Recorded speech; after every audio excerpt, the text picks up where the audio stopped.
배종찬의 시사에 최근 정치권에서는 이 기본소득 관련된 이야기를 많이 하고 있죠. 그만큼 코로나19 국면에서 경제적으로 상당히 힘든 상황이 전개되면서 정치권에서도 활발하게 논의되고 있는데요.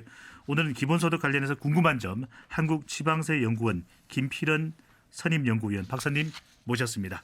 어서 오십시오, 김 박사님. 네, 안녕하세요. 네. 먼저 이 기본소득에 대해서 우리가 과거에도 이야기가 나온 적은 있었지만 이 코로나19 국면을 관통하면서 상당히 활발하게 논의가 되고 있는데 그 이유는 뭘까요?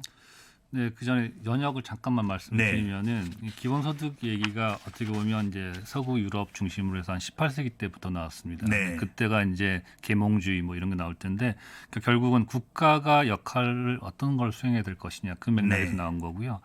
그래서 이제 해외에서는 이게 뭐 80, 60년대부터 해서 계속 논의가 됐었고 일본에서도 논의가 된 바 있고 네. 우리나라에서도 이제 역사는 꽤 돼 있는 걸로 생각이 됩니다. 근데 어떻게 보면 이게 좀 부각되기 시작한 게 제 개인적으로는 그 외환 위기 이후에 보시면은 그때 이후로 이 뭐 대기업에 집중이 된다. 네. 그다음에 뭐 부동산이 뭐 강남 위주로 집중이 된다. 이런 식으로 이제 자산이라든가 자본이라든가 이게 집중화되는 현상이 계속 그때부터 일어났거든요. 평생 직장이라는 건 없어지고. 그렇죠. 네. 그때 없어지고 모든 게 불확실해지고 그렇게 되니까 이런 거에 대해서 문제 의식이 있었는데 네. 그게 이제 부동산 특히 이제 부동산 불로소득에 대한 이제 문제 의식이 굉장히 강했습니다. 그래서 네.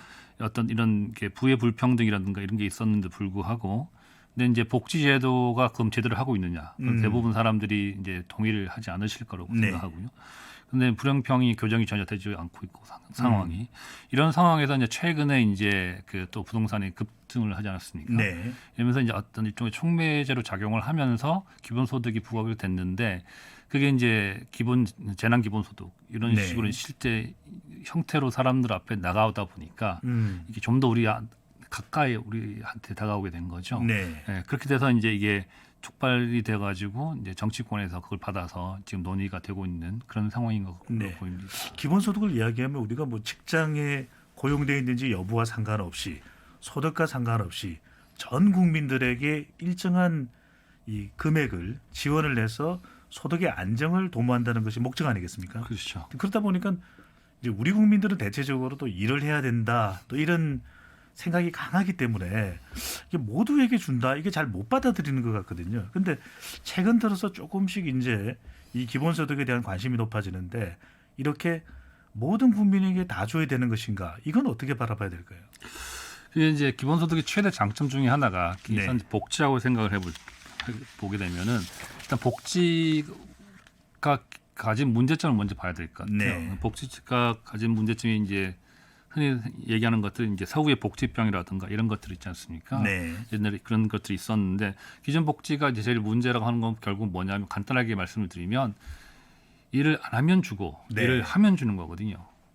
그러니까 이렇게 되다 보니까 근로의욕이 저해가 된다 이런 얘기가 있었고 그다음에 또 누구한테 줄 거냐 하게 되다 네. 보니 거기에 따라서 여러 가지 비용이 들어가게 됩니다. 뭐 재산이 얼마인지도 밝혀야 되고 그걸 또 확인도 해야 되고 여러 가지 비용이 있기 때문에 네. 이런 비효율적인 어떤 것들이 있어서 근데 기본소득 같은 경우는 첫 번째로 일을 하고 안 하고 상관없이 다 주는 거고 네. 그다음에 재산하고 상관없이 다 주는 거기 때문에 기존 복지하고 전혀 다른 양상인 거죠. 그러니까 기존 복지가 가진 어떤 병폐를 좀 해소하면서 네. 말씀하신 대로 모든 사람들한테 공평하게 어떤 그 동일한 소득을 줌으로써 개인 입장에서는 좀 더 안심할 수 있는 좀 네. 소득적인 측면에서 안심할 수 있는 그런 효과가 있을 수 있다고 생각했기 때문에 네. 저는 기본소득을 이제 얘기를 하게 된 거죠. 조금 전에도 이제 박사님께서 지적을 하신 부분인데 모두가 돈을 받다 보면 내가 일을 안 해도 그러면 복지 지원도 받을 수가 있고 기본소득도 받을 수 있고 근로의욕이 좀 상실해야 되는 거 아니냐, 일 안 해도 되는 거 아니냐, 이런 또 상황이 연출될 수도 있는데 이건 어떻게 보십니까? 그렇죠. 그러니까 경제적으로 보면 기본적으로는 소득을 그냥 반대급부 없이 주면은 당연히 네. 근로의욕이 줄어든다고 합니다. 근데 경제 이론에서의 일이고요. 이론적으로는 그런데 실제로 이번에 핀란드 실험 결과라던가 뭐 알래스카나 다른 캐나다에서 했던 그 실험 결과를 보면은 총 고용 자체는 크게 변화가 없다. 물론 뭐 청소년이나 뭐 출산 여성들에서 약간 그건 있지만 네. 총 고용적인 측면에서 봤을 때는 뭐 사람들의 어떤 근로의욕이 크게 저하되는 효과는 없다라는 기본소득을 받는다고 해서 그렇죠. 일 안 해도 된다 이런 생각은 아니라는 그 거죠. 정도까지 주는 건 아니거든요. 그러니까 그건 아닌데 대신에 이제 긍정적이었던 거는 뭐 정신 질환자가 낮아졌다든가 네. 그다음에 뭐 개인적으로 느끼는 자기의 뭐 행복 수준이라든가 이런 네. 것도 높아졌어요. 그러니까는 그런 면에서 보면 저는 개인적으로는 기본소득이 어떤 고용 노동자들의 후생을 좀 높여주는 측면에서는 네. 긍정적으로 볼만하다 아. 이렇게 봅니다. 네. 그러니까 이것이 뭐 고용에 대한 정신적인 해이를 야기하는 측면보다는 오히려 일반적인 생활은 할 수가 있다라고 하는 만족감 그 면에서는 오히려 더 긍정적이라는 말씀 주셨는데 또 한편 이제 기본소득을 찬성하는 쪽에서는 이것이 이제 소득 재분배 효과가 있다. 근데 이 부분은 어떤 걸 의미하는 걸까요?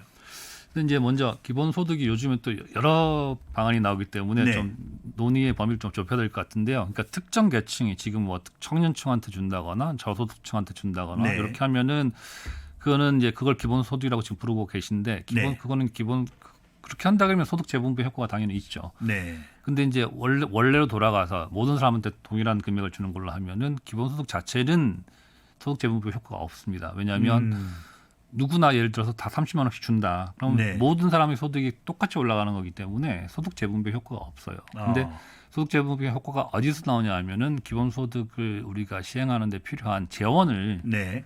어디서 조달할 거냐. 거기에 따라 달린 건데 이제 네. 거기에서 이제 예를 들면 증세를 한다거나 아니면 뭐 요즘에 감면해주고 있는 것들 이런 것도 네. 없앤다든가 이렇게 되면은 이제 기존에 받고 있던 어떤 혜택이랄까 이런 것들이 없어지고 세금도 더 내야 되는 거기 때문에 네.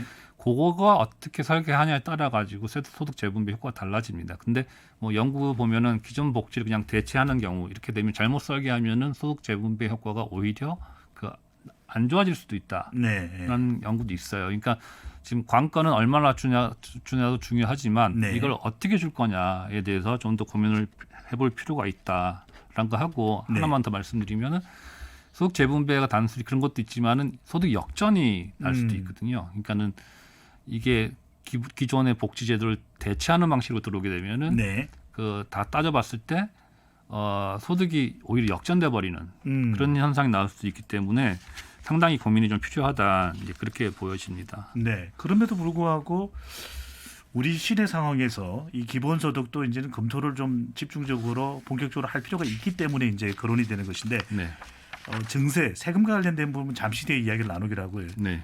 자, 외국의 경우에는 우리가 어떤 평가를 내릴 수 있을까요? 이걸 도입했거나 실험했거나 이런 국가들의 사례를 조금 말씀을 해주시죠. 외국에서 실제로 이거를 도입한 나라는 없고요. 네. 제가 알기로는 이제 알래스카 주가 이제 거기서 영주 펀드라고 해서 주는데 그거는 이제 석유란 어떤 그 천연 자원이 나옴으로써 이제 거의 이득이 생기지 않습니까? 네. 그거를 알래스카 주민들한테 공평하게 나눠준다는 거기 때문에 약간 기본소득과는 취지가 다릅니다만은 어쨌든 네. 형식적으로는 주고 있는데 알래스카에서 올해는 $992 정도, 네. 그러니까 100만 원 좀 더 넘는 수준을 주고 있고요. 근데 그 의외로 다른 나라에서는 지금 뭐 실험을 하겠다는 그 나라들은 많이 있습니다. 네. 캐나다 온타리오라든가 네덜란드라든가 아일랜드에서 한다 그러고 미국 같은 경우도 이제 거기서 시장님들이 모여서 연합해서 이제 추구하고 있는데 다 이제 현금을 이전하는 기본소득의 취지에 부합하게 네. 노동 없이 현금 이전하는 방안을 추진을 하고 있는데 세부적으로 알려진 내용은 없고요. 근데 전체적으로 종합을 해보면 이제 그 지급 수준이 어느 정도 돼야 되냐? 그러면 평균 임금의 한 3분의 1 정도는 줘야 그게 네. 효과가 있다라고 하죠. 우리나라가 한 400만 원이 좀 넘죠. 평균 임금이 물론 네. 통계 보기 따라서 다르긴 한데. 그럼 정말 150만 원 정도는 돼야 그렇죠. 되겠네요. 그 정도는 돼야 이제 이게 효과가 있는 거니까. 네. 예. 아직까지 외국의 경우도 사례를 통해서나 완전하게 이게 긍정적이다 또는 부정적이다 단정을 못 내리고 있는 상황인데 지금 상황으로 본다면은 뭐 여러 가지 연구 결과 또 국내에서 검토되는 단계 이 박사님이 보시기에는 지금 우리가 좀 긍정적으로 적극적으로 도입을 검토할 뭐 단계라고 볼 수 있을까요? 이 그러니까 도입 필요성하고 관련된 것 같긴 네. 한데 지금 이제 검토할 단계에 이건 한 것 같습니다. 제 개인적으로 네. 보기에. 그러니까는 뭐 다들 아시지만 이제 뭐 AI 이런 게 들어오면 아무래도 이제 주로 저숙련 특히 이 저숙련 노동자들 네. 이 대체 가능성이 높아지고 이러기 때문에 이런 어떤 큰 사회 구조 변화에 앞서서 우리가 먼저 이걸 선제적으로 한번 고민해 볼 필요는 있다는 거 하고요. 네.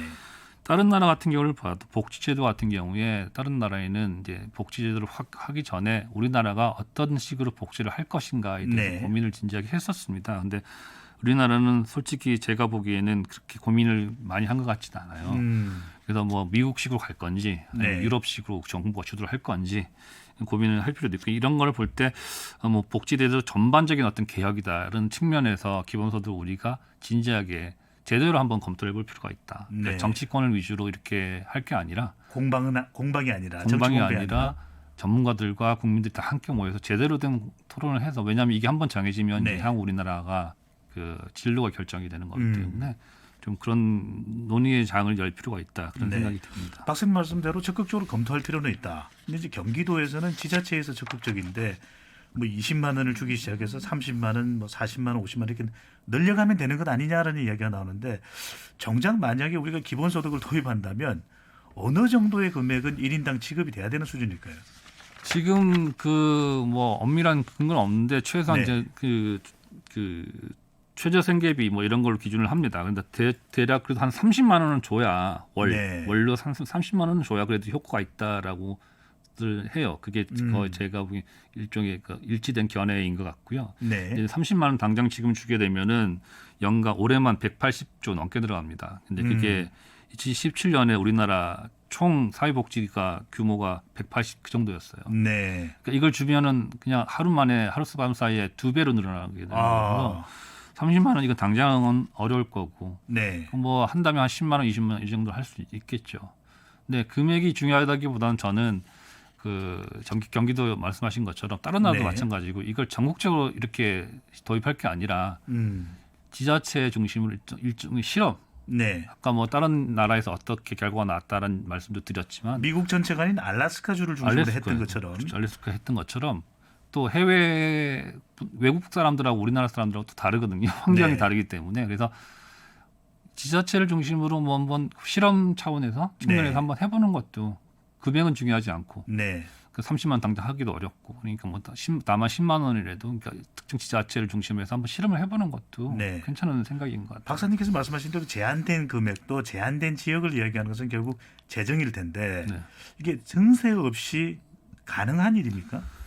지금 우리나라보다 훨씬 그 복지를 많이 쓰고 있는 그 해외도 네. 그 증세를 같이 얘기를 합니다. 근데 이 사람들은 그만큼 복지 많이 쓴다는 얘기는 기본소득에 돌릴 수 있는 돈이 많다는 얘기거든요. 네. 그럼에도 증세를 얘기를 하는데 우리는 더하죠. 그러니까 우리는 저는 당연히 증세가 있어야 된다고 보고요. 네. 그래서 요즘에 뭐 여러 가지 형태가 얘기가 되고 있는데 이게 왜냐하면 증세를 얘기하는 게 중요한 게 아까 말씀드린 대로 국민적인 합의를 얻기 위해서는 증세 그러니까 장단점 이걸 다 우리가 공개를 하고 얘기를 해야 좀 내실 있는 토의가 되기 때문에 네. 증세는 뭐 어떻게 그건 우리가 피해갈 수가 없는 네. 그런 거라고 봅니다. 관련 전문가로서 증세가 필요하다라는 말씀 주셨는데 네. 우리 2126 네. 일하기를 원해도 일자리 부족으로 생활고를 겪는 사람들의 기본적 삶을 국가적 차원에서 보호한다는 국민을 위한 취지로 합니다. 찬성합니다라는 의견을 주셨는데 0623님은 반대입니다. 꼭 필요한 분들 선별해서 드리는 게 맞다고 생각합니다. 라는 의견을 주셨는데요. 결국에 이 마지막 질문을 드리면 지금 뭐 정치적으로도 계속 기본소득 이야기 나누고 차기 대선의 중요한 주제일 것이다. 이런 이야기도 나오는데 관련 분야의 전문가로서 일단 어떻게 보십니까? 앞으로 어떻게 다루어지고 논의되는 것이 맞다고 보십니까?